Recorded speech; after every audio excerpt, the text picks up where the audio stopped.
Hi, I'm Bron, one of the chiropractors here at Ahana Health and Wellbeing. Today I'm going to talk about two stretches that I just constantly recommend. The first stretch that I recommend to most people is to be doing a pec stretch.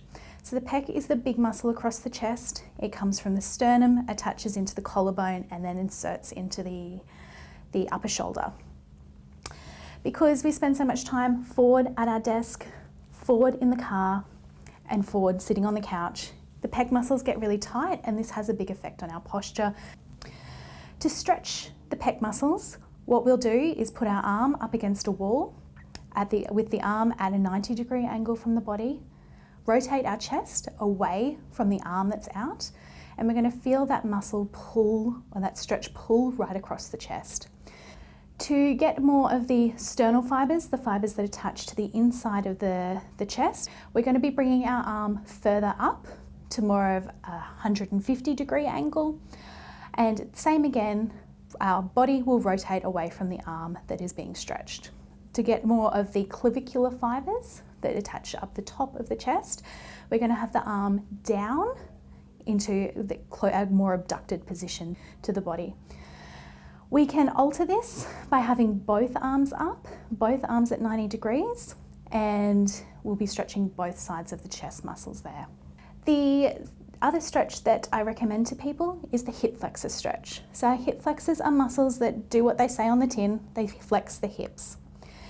The psoas or the hip flexors run from the front of the lumbar spine and attach in on the inside of the hip bone. Because of its positioning within the body, it has a big effect on lower back pain. So if you're an office worker or someone who spends a lot of time sitting in the car, lots of time sitting and have lower back pain, this will be a great stretch for you. To do that stretch, we come down on one knee into a bit of a lunge position. We have our other leg bent and we're going to push the pelvis forward and feel the stretch through the hip on the side of our knee that we're kneeling on. If you're having some trouble feeling that stretch, you may be tilting your pelvis forward, so we'd want to tuck the bottom underneath. You might need to play around a little bit to feel this stretch, but we're looking for a stretch on the inside, on the hip, on the side of the leg that's bent.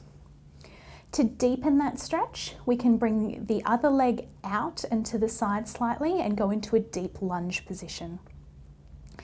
Again, if we're still not feeling it, although most people should be feeling it by now, you can put the arm up on the side of the leg that we are stretching, the side of the muscle that we are stretching.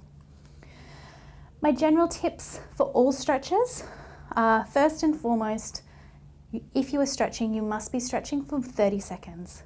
If you're not stretching for 30 seconds, you are wasting your time. It takes 30 seconds for a muscle spindle to actually start to relax. So at a minimum, 30 seconds aside.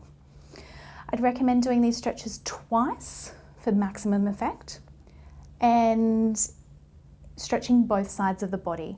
Even if you only feel tight on one side of the body, we're going to do both sides because it's important to have that symmetry. If you are exercising, you should be stretching after exercise as well. This is one of the things that I find most commonly in practice, that people are not stretching enough after exercise. I hope you found this helpful. If you've got any further questions about stretches, please feel free to talk to any of us in practice. Thank you. Look forward to seeing you soon.